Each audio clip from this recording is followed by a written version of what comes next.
Hola a todos y todas, bienvenidos un año más a Gap Academy. El tema de hoy es marketing en la era digital, pero antes de comenzar me gustaría agradecer a nuestros sponsors que han hecho posible Gap Academy otro año más, que son AstraZeneca, Sanofi, Regeneron, Novartis y GSK. El seminario de hoy será impartido por Susan Hintringer, que es la Global Outreach and Education Coordinator de Gap, y yo mismo, que soy el Project Manager de Gap. El webinar de hoy estará dividido en 6 secciones. La primera es qué es el marketing, después hablaremos sobre el marketing en redes sociales, los medios de comunicación tradicionales, marketing en eventos, campañas de recaudación y acabaremos con consejos prácticos y trucos para campañas de marketing exitosas en la era digital. Así que sin más, daré paso a mi compañera Susan. Antes de entrar en detalles, aclaremos qué significa el término marketing. El término marketing se refiere a todo lo que hace una organización para atraer a un público a sus servicios. En un nivel fundamental, el marketing es el proceso de entender a su público y de establecer y mantener relaciones con él. El marketing es la clave del éxito de las organizaciones independientemente de su tamaño. El objetivo de cualquier campaña de marketing es crear y proporcionar valor para satisfacer las necesidades en el mercado objetivo. Hay varios tipos y subtipos de marketing digital y offline. Hay que determinar y perseguir los que mejor funcionen para usted. Ahora hablemos del marketing en las redes sociales. El marketing en redes sociales consiste en conectar con su público y ayudarle a conocer mejor su organización. Es el proceso de crear contenido para las redes sociales con el fin de promocionar sus servicios, crear una comunidad con su público objetivo y dirigir el tráfico a su sitio web. Uno de los retos del marketing en las redes sociales es que este campo está en constante evolución y las plataformas cambian continuamente. Ahora probablemente se pregunte qué significa el marketing en redes sociales en la práctica. Pues las tareas cotidianas del marketing en redes sociales incluyen publicar imágenes, vídeos, historias y vídeos en directo que representen a su organización y que atraigan a un público relevante. También incluyen responder a los comentarios, shares y likes y controlar su reputación. Además, incluye seguir e interactuar con seguidores, clientes y personas influyentes para crear una comunidad. Además, el marketing en las redes sociales también incluye la publicidad de pago en la que se puede pagar para que las organizaciones aparezcan frente a un gran número de usuarios muy específicos. Realmente debería considerar el uso del marketing en redes sociales porque es una forma rentable de establecer relaciones más intensas con su público. Cada vez más personas utilizan las redes sociales varias veces al día, así que las plataformas de las redes sociales son el lugar ideal para crear un entusiasmo en torno a sus iniciativas. Hay muchas plataformas de redes sociales diferentes y probablemente no sea eficiente que su organización esté presente en todas ellas. Por eso, a la hora de desarrollar su estrategia de medios sociales, una pregunta clave que debe hacerse es ¿qué plataforma debo utilizar? Facebook es la plataforma más grande y establecida de las redes sociales. Tiene 1.900 millones de usuarios activos diarios en todo el mundo. Su audiencia consiste de un porcentaje equilibrado de la generación X y de los millennials. Es una herramienta estupenda para las organizaciones de pacientes y ofrece instrumentos avanzados de publicidad, así como oportunidades orgánicas. Twitter se centra en palabras y tiene 211 millones de usuarios activos diarios en todo el mundo. Su audiencia consiste principalmente de millennials y es la mejor red social para las relaciones públicas, el servicio al cliente y la creación de comunidades. Instagram se centra en el contenido visual y tiene 1.000 millones de usuarios activos mensuales.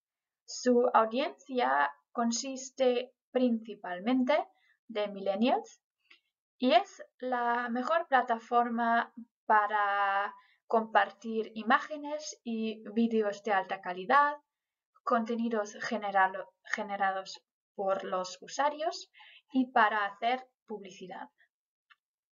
Cuando piensa en vídeos de formato corto, probablemente piensa en TikTok. Esa plataforma tiene 1.000 millones de usuarios mensuales activos en todo el mundo y está creciendo rápidamente en esos días. Su audiencia consiste principalmente de la generación Z, seguida de los millennials, y es una de las mejores plataformas para crear comunidades, para compartir contenidos de vídeo cortos y creativos, contenidos generados por los usuarios y para favorecer el conocimiento de su marca. YouTube es una plataforma muy popular y excelente para construir una comunidad. Tiene más de 315 millones de usuarios activos diarios en todo el mundo. Su audiencia consiste principalmente de los millennials, pero tiene una fuerte audiencia en todos los géneros y edades demográficas. Además, los usuarios tienden a permanecer más tiempo en YouTube porque la plataforma presenta sobre todo contenidos de larga duración, lo que la convierte en una plataforma ideal para compartir contenidos educativos. Es la mejor plataforma para el entretenimiento de larga duración y vídeos explicativos. LinkedIn es el complemento profesional de Facebook y es la única plataforma cuyo público está claramente definido. Consiste en profesionales activos de la generación de baby boomers, generación X y los millennials que buscan establecer contactos y buscar nuevas oportunidades profesionales. Es la mejor plataforma para las relaciones entre empresas, el desarrollo de negocios y la venta social. Ahora hablemos sobre cómo crear una estrategia de marketing en redes sociales. Primero, hay que analizar a su público.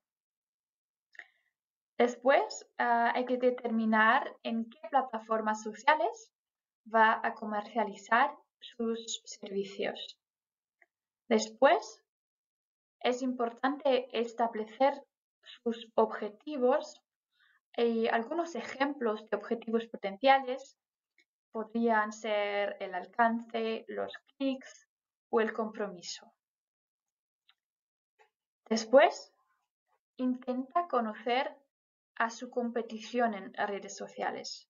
Es importante saber qué están haciendo ellos. Después, hay que crear contenidos únicos y atractivos para su público.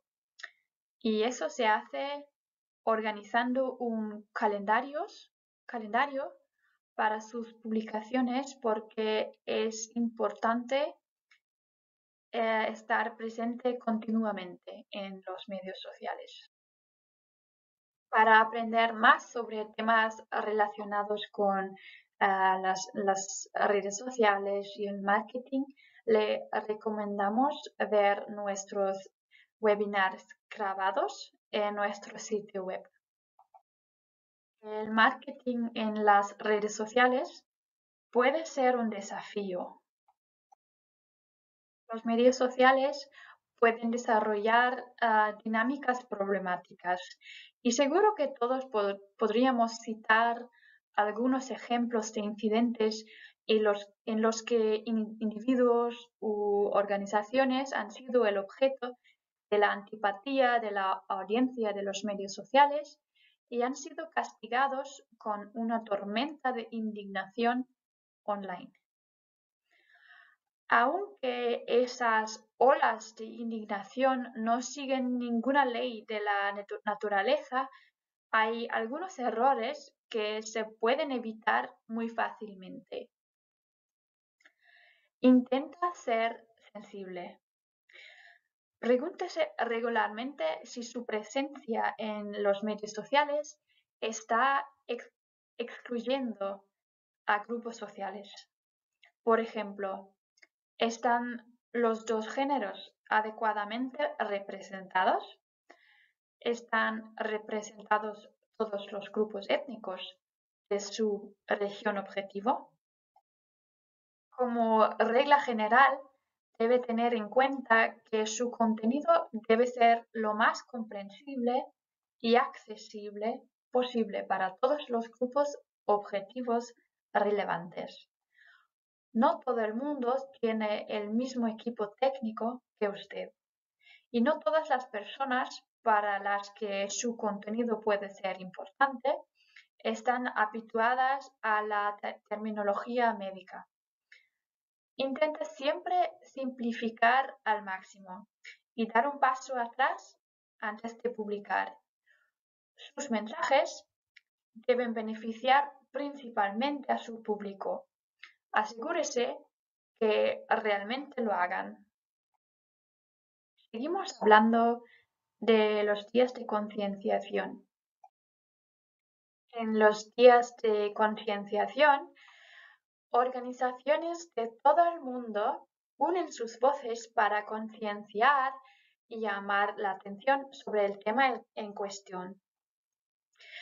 Normalmente suele haber un tema anual adicional en el que se hace especial énfasis.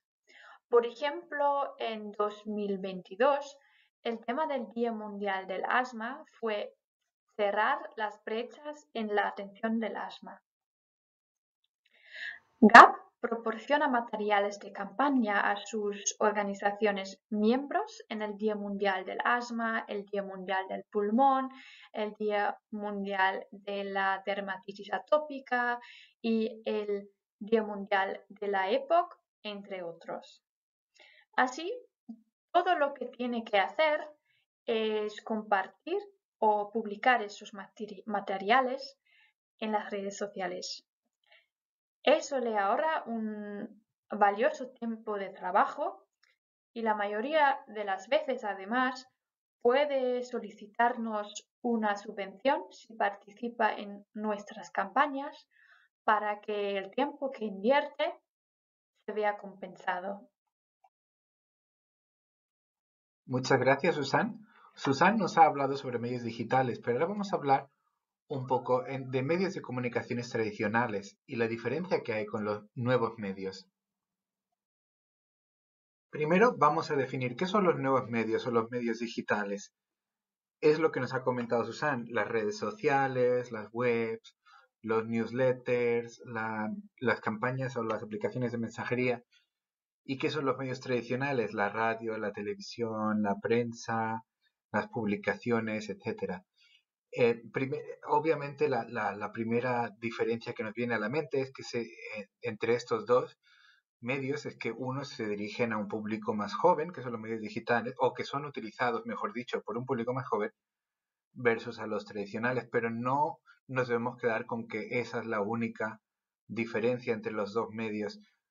Los medios tradicionales siguen teniendo peso y autoridad, sobre todo cuando se refiere a temas de salud, y no solo hablamos de publicaciones científicas, por ejemplo, cuando publicamos campañas, aunque sean hechas por pacientes sobre salud, siguen teniendo más peso si están publicadas en medios tradicionales, en que no solo es impreso, también es televisión y radio. O sea, hay que tener en cuenta esa autoridad, ese peso que también debemos utilizar según la campaña, ¿no? A pesar de lo que se suele decir, los medios tradicionales y los nuevos medios no tienen por qué estar enfrentados. De hecho, estos medios pueden utilizarse conjuntamente para que su campaña publicitaria sea más fuerte que nunca. Los medios tradicionales y los nuevos medios pueden complementarse y cada uno desempeña un papel fundamental en su campaña. Lo que quiere decir esto es que básicamente cuando estamos planeando una campaña no hay que elegir entre medios tradicionales o medios digitales, sino utilizar ambos sabiamente según valorando nuestro público, nuestro mensaje, a quién nos dirigimos y qué queremos conseguir. Ahora vamos a hablar sobre cómo nuestros eventos pueden apoyar nuestras campañas de marketing.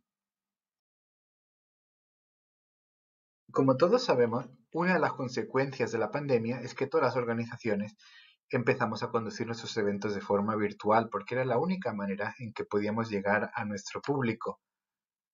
A pesar de que todas esas restricciones de viaje y todas esas cuarentenas prácticamente ya son cosa del pasado, los eventos virtuales han llegado para quedarse.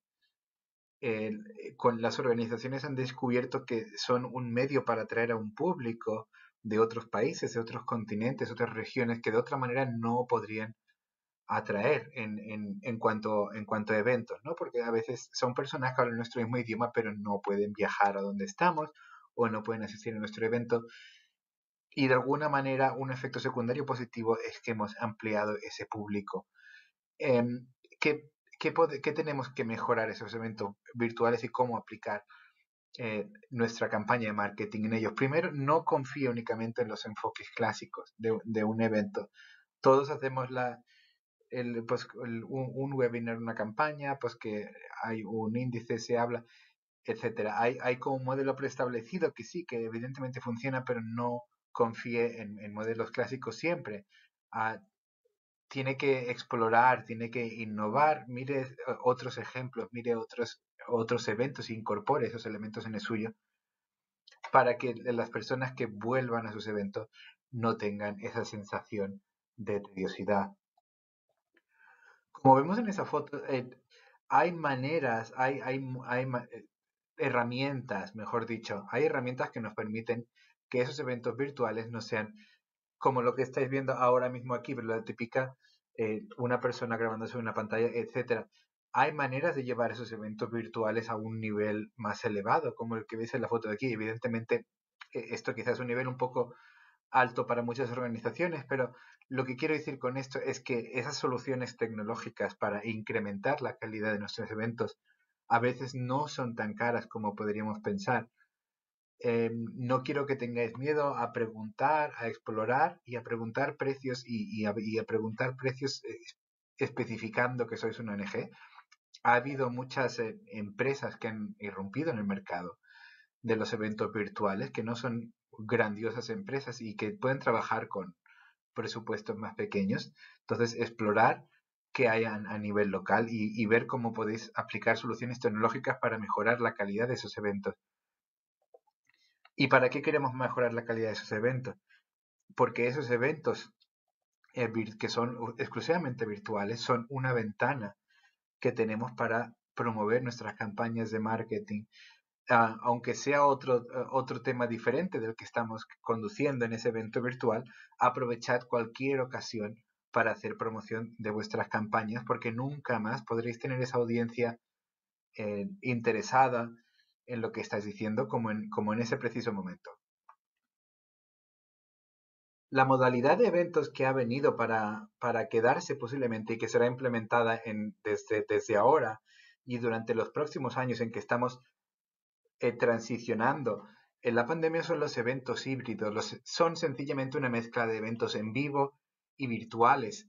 Es un evento en directo con público presencial en la habitación o en donde estéis, con el contenido y con los demás elementos, al que se le añade un componente virtual para que el público pueda participar, comprometerse con el evento y que no dependan de algunas restricciones de viaje que aún existen y que existirán para algunos países. Esos eventos híbridos también son fáciles de conducir si se contrata la tecnología adecuada. Como hemos dicho antes, no hay que tener miedo de pedir presupuestos para esos eventos híbridos.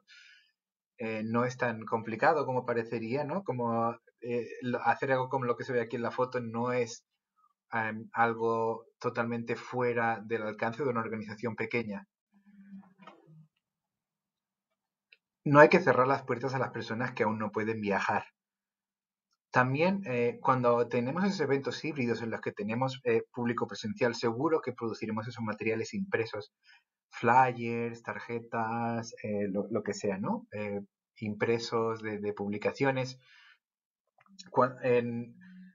Hay que pensar que ya no podemos separar lo que es un material de marketing impreso de lo que es online. Esos dos conviven juntos. Entonces, siempre que hacemos algo impreso, hay que pensar en cómo la persona puede interactuar con ese material impreso online, pues con códigos QR, con links, con accesos a YouTube, ¿no? Porque es la manera en que podemos darle acceso a más información que no está en el soporte impreso, pero con las ventajas de que el soporte impreso tiene aún para muchas personas.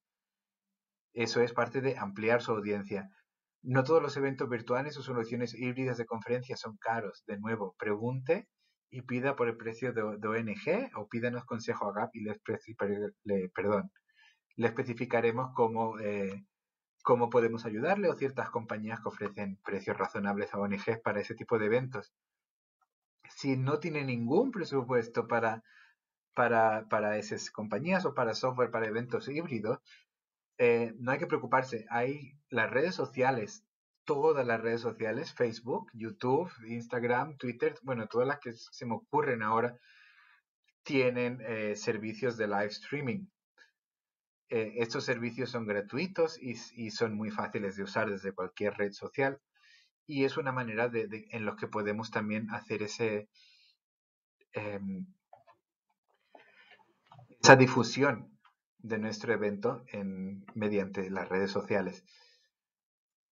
Una de las cosas más importantes también y que afecta al marketing, hay que dejar que esas dos audiencias, la que está presencial, la que está virtual, puedan interactuar, puedan hablar entre ellos. No pongamos un muro entre ambas audiencias porque al final es la misma audiencia pero en diferentes sitios.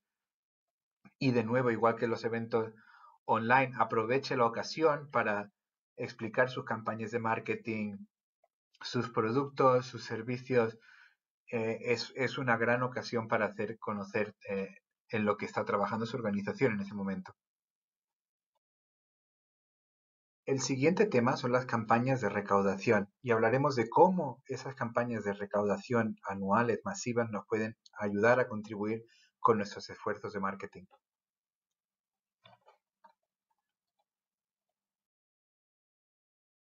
El Giving Tuesday comenzó en el 2012 como una idea para animar a la gente a donar y hacer más cosas buenas. Ahora se ha convertido en una ONG en sí misma.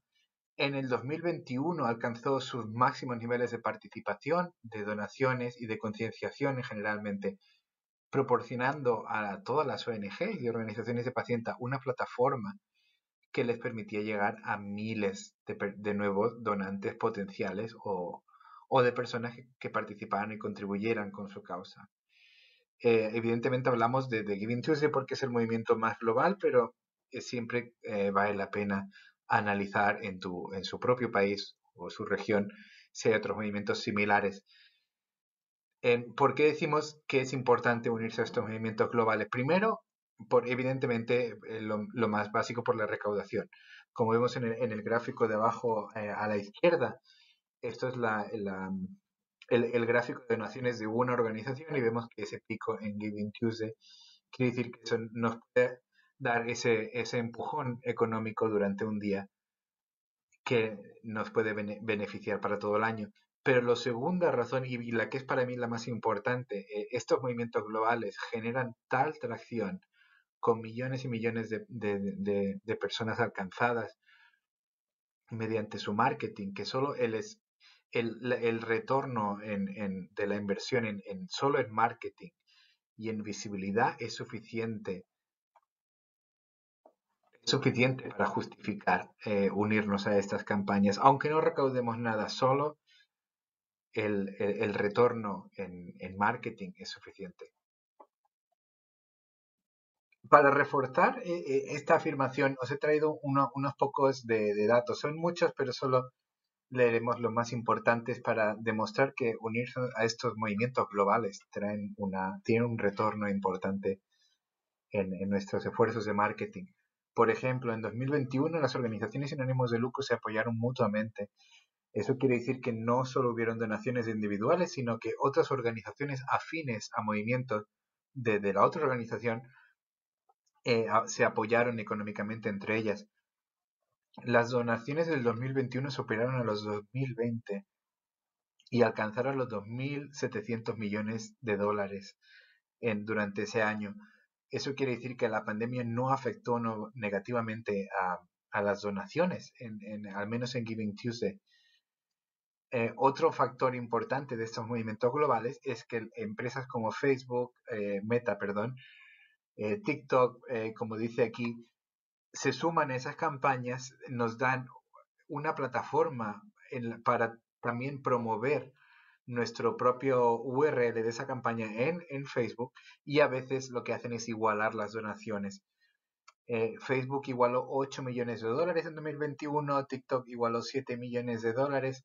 Eso es otro beneficio añadido a sumarnos a campañas globales. La gente donó de diferentes maneras en 2020 y 2021. En 2021 hubieron más donaciones de alto nivel, económicamente hablando, que en 2020. O sea que de nuevo la pandemia no ha afectado el carácter caritativo de la gente. Y los últimos dos es simplemente para resaltar esos beneficios en marketing. Solo por sumarnos al hashtag Giving Tuesday nos sumamos a un carro que tiene 1,9 millones de usos solo en Instagram. Eso es prácticamente como decir que tenemos una campaña de marketing o de difusión o de branding gratuita, ¿no? Aunque no consigamos recaudar mucho dinero a través de Giving Tuesday. También el último dato es importante tenerlo en cuenta. La mayoría de las personas que participan son de generación Z y millennials y después en los próximos slides hablaremos más en detalle sobre eso. En nuestro último apartado de hoy hablaremos sobre consejos y trucos para conducir una campaña de marketing exitosa. Antes de entrar en otros detalles, hablemos de lo esencial que para el éxito de nuestra campaña de marketing digital en la época en que vivimos. Las campañas para organizaciones, sin ánimos de lucro, más exitosas en 2022 y en adelante serán las que resulten atractivas. ¿Qué quiere decir? Que el contenido sea atractivo, que dé visibilidad en las redes sociales, que inicie conversaciones, que conduzca a un cambio significativo, o sea, quiere decir que genere un impacto visible. Esos son lo que tienen en común esas campañas, que son las que tienden a tener más éxito. Son esos 3 puntos que veis en pantalla, que sean, primero, que sean accionables, que tengan ese call to action que siempre hablamos, ¿no? Que es que provean esa información, pero que nos den esa facilidad para dar el siguiente paso, que ya puede ser visitar un link, o donar, o participar en algún evento, o participar o hacer cualquier tipo de acción, ¿no?, que queramos. Segundo, que sean fáciles de usar, que el lenguaje no sea súper complicado, que tengamos en cuenta que no todo el mundo tiene esa capacidad para interactuar con herramientas tecnológicas, ¿no? Hay diferentes niveles de capacitación según la edad, según el país, según la región. Entonces, no creemos campañas que sean muy difíciles por ejemplo, las personas mayores, pero que tampoco sean excesivamente sencillas y que no atraigan a las personas jóvenes, ¿no? Hay que buscar siempre ese balance cuando hablamos de tecnología y también de lenguaje. Que sea rastreable, eso, que podamos, que podamos contar ese impacto que hemos tenido en números, mediante hashtags rastreables, mediante enlaces con Bitly, a través de Hotsuite o cualquier herramienta que utilicéis para redes sociales. Cuando tengamos esos datos de ese impacto que ha tenido nuestra campaña, no solo nos servirán para mejorar esa campaña en el futuro, para aprender qué impacto ha tenido esa acción, sino que también son datos que necesitaremos luego para comunicar a nuestros patrocinadores. Ahora hablamos de lo que yo creo que es el elemento más importante cuando hablamos de campañas hechas por o para organizaciones de pacientes y sobre todo en salud, que es el contenido generado para el usuario. 9 de cada 10 personas valora el contenido generado por el usuario por encima de los correos electrónicos promocionales de marca u otros contenidos. La gente confía en los demás. ¿Eso qué quiere decir? A veces tenemos que sacrificar esa calidad que nos dan crear esos vídeos de marketing creados por agencias o de muy alta definición. A veces un vídeo creado por una persona en casa, como el que ves aquí en pantalla, tiene un impacto más positivo en la audiencia que no un recurso creado en alta definición por una agencia, ¿no? Por ejemplo, evidentemente esto no aplica en todas las campañas que hacéis, ¿no? Hay que seleccionar en qué campaña estos recursos son importantes y generan un mayor impacto, ¿no? Estos contenidos por lo general no cuestan tantos recursos económicos crear y a veces ese miedo que tenemos de pedir, por ejemplo, a nuestros usuarios, a nuestros pacientes que graben estos vídeos, por ejemplo, es que pues la calidad de la cámara es mala, ¿no? La cámara se mueve, la luz no es buena, ¿no? Evidentemente, esas cosas a veces juegan en nuestro favor, porque la audiencia ve que esas personas, esos pacientes o esas personas que viven con ese problema al día a día se han tomado el tiempo para grabar eso, que están nerviosas y eso produce un efecto a veces positivo en la audiencia, ¿no? Como de un poco como de entrañable y eso es lo que queremos buscar con los contenidos generados por el usuario porque vemos, la audiencia es capaz de ver para quién está donando, para quién es esa campaña, es para esta persona que está grabando este vídeo, que se ha tomado esa molestia para hacerme entender qué problema hay, ¿no? Estos, estos contenidos son esenciales en el marketing para organizaciones de pacientes y realmente están incrementando en su uso. Evidentemente debemos hablar de la segmentación, que es muy importante. Primero, ¿cómo segmentamos? Evidentemente cuando creamos una campaña, por ejemplo, de emailing, tenemos que tener software como un CRM para poder hacer esta segmentación y evidentemente tener la información de nuestra audiencia, ¿no? Por ejemplo, las personas suscritas a nuestro newsletter. Si necesitáis más información sobre eso, os podemos apoyar con el Gap Academy respecto a eso o daros más información al respecto. Ahora hablemos de las tres segmentaciones o los tres generaciones o saltos generacionales que tenemos en nuestra época. Evidentemente no todos somos iguales y la información que veis aquí está muy generalizada, ¿no? Al final todos tenemos trazos individuales de la personalidad. pero más o menos la información que veis es bastante fiable. El primer bloque generacional es el de el Gen Z y los millennials, que son el público de 9 a 24 y de 25 a 40, que es mi generación. Yo soy millennial. El 39% de los donantes jóvenes donaron más durante la pandemia del COVID-19. Eso quiere decir que ese preconcepto que tenemos que la gente joven dona menos, a veces no es real, sino que están utilizando otros medios para donar o están apoyando otras causas. Brevemente, uno de cada cuatro donantes entre 18 y 29 prefiere que las organizaciones sin ánimo de lucro se comuniquen a través de las redes sociales.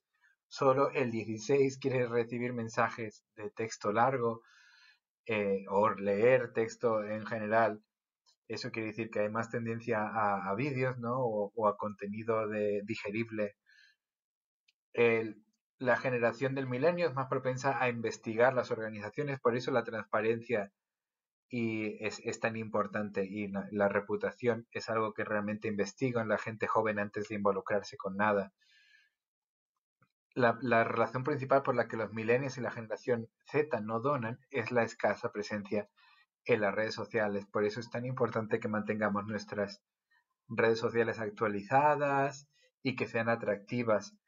Prefieren donar a través de Facebook, mensajes de texto, aplicaciones móviles, eh, etcétera, o sea, no o online, no esa donación que veremos con los boomers cuando se donaba en cheques o en metálico, eso ya prácticamente no existe en esta generación.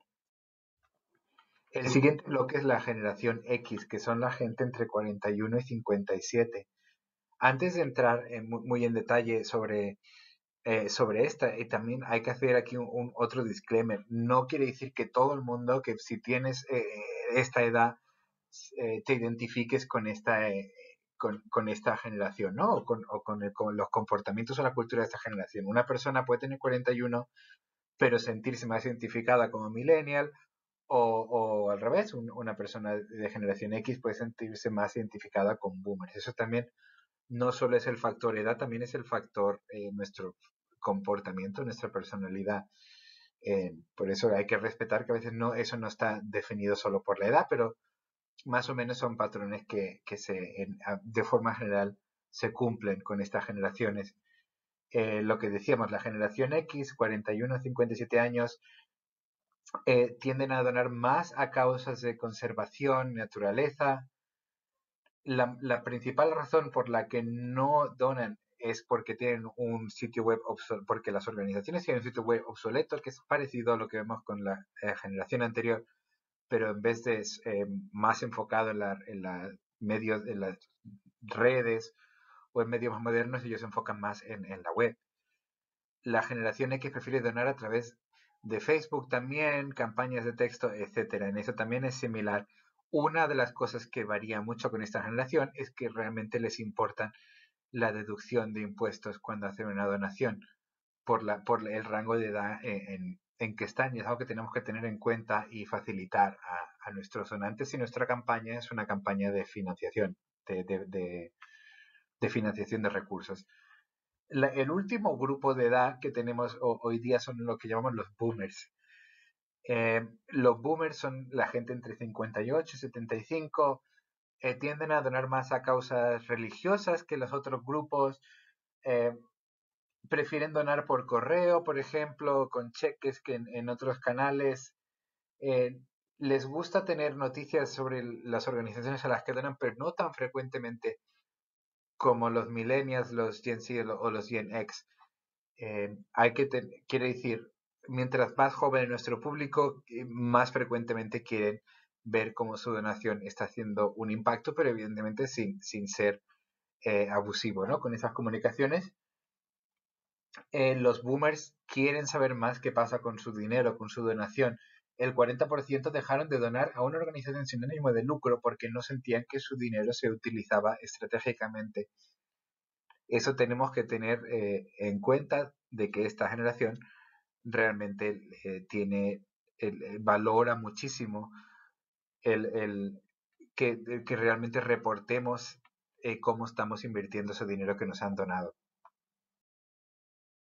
Muy brevemente quería hablaros de los partenariados, que son cuando una organización grande se une con una ONG para hacer una campaña. Entonces, las dos primeras que vemos aquí son evidentemente partenariados con campañas muy grandes, T-Mobile con Feeding America o Trolls, la franquicia televisiva de Trolls con la UN Foundation. Estos son evidentemente ejemplos que a veces son ejemplos grandes que están fuera de nuestro abasto, pero si veis el último ejemplo a la derecha, a veces tenemos que buscar a nivel local esos restaurantes, esos comercios, esas pequeñas o medianas empresas. Normalmente estarán dispuestas a partenariar con una ONG para recaudar fondos, para sumarse a una campaña de abogacía. Con lo que queremos decir es, mirad lo que tenéis alrededor, aunque no sea una empresa gigante, porque a veces estas empresas pequeñas son más prontas a apoyar a ONGs que empresas grandes, o quizás simplemente es más fácil que con empresas grandes que tenemos que pasar por tantos obstáculos y por tantas personas y llegar a la persona adecuada, etcétera. Y por último, esto simplemente podéis hacer un screenshot o podéis pedirnos estos slides para que os lo mandemos, pero porque lo hablaremos muy brevemente, pero son tendencias emergentes que quiero que tengamos en cuenta para el futuro, que va a ser un poco el futuro sobre todo de la recaudación en ONGs. Primero los NFTs tan famosos que seguro que habéis escuchado hablar en YouTube o en los medios, que son los Non-Fungible Tokens. Son piezas de contenido digital regularmente muy valiosas debido a su exclusividad. Son un poco como si fueran obras de arte, como si fueran cuadros, pero tienen de carácter digital y son exclusivos, quiere decir que solo hay uno. Estos NFTs están entrando en el terreno de las ONGs. ONGs crean esos NFTs o aceptan esos NFTs como donaciones. Después, otra cosa que está muy ligada a eso son las criptodonaciones. Como sabemos, el mundo de las criptomonedas, la criptoeconomía no hace más que crecer. Muchas organizaciones grandes ya aceptan criptomoneda para donaciones. Evidentemente, organizaciones pequeñas no pueden aún adaptar esto ni tener una criptocartera, pero posiblemente será lo que tengamos que ver en el futuro de 5 o 10 años, recibir donaciones en Bitcoin o en cualquier otro, o en Ethereum, será algo igual de común que recibir donaciones en dólares, en euros o en pesos. El otro es los influenciadores, es algo que ya existe desde hace varios años, pero que no hace más que crecer. Por ejemplo, aquí un ejemplo que dice que UNICEF se sumó con Millie Bobby Brown para hacer una campaña, un vídeo solo, y tuvo 1 millón de visitas en una semana, solo porque tenía ese influenciador en el vídeo. Entonces, de nuevo, esto es un ejemplo de una organización grande, pero también mirar a nivel local qué influenciadores locales hay que os pueden ayudar a hacer esas campañas rápidamente o esos vídeos o esos mensajes y llegar a una audiencia mayor. Y por último, hay que hablar muy brevemente de las ONGs de ayuda mutua. Estas son ONGs en las que la comunidad ayuda a la comunidad, no son una ONG en sí, pero son pequeñas organizaciones de ayuda vecinal, o por ejemplo lo vimos mucho en el COVID, esas organizaciones que daban comida a las personas que estaban en cuarentena o que hacían la compra a las personas mayores. Lo estamos viendo ahora en Ucrania, en la guerra, ¿no? Esas comunidades que se ayudan entre sí, que se han organizado formalmente, fiscalmente, para ayudarse entre ellas. Esto es algo que tenemos que tener en la visión. En el futuro van a salir más, van a crecer, y será interesante que las ONGs de carácter más tradicional o las organizaciones de pacientes se puedan aliar con estas organizaciones de ayuda mutua en el futuro. Y con esto hemos llegado al final de nuestro webinar de hoy. Muchas gracias a todos los que habéis estado en directo, a los que estáis viendo en diferido en YouTube, o a los que estáis viendo en las redes sociales en streaming. Muchas gracias, espero que haya sido de utilidad. estamos dispuestos para... Ahora abriremos el turno para preguntas y respuestas, pero si no estáis en vivo podéis hacernos preguntas por email y con mucho gusto las responderemos. Y antes de cerrar y abrir el turno para preguntas y respuestas, de nuevo agradecer a nuestros sponsors, AstraZeneca, Sanofi Genzyme, Regeneron, Novartis y GSK, por darnos la oportunidad de conducir estos webinars cada año. Muchas gracias.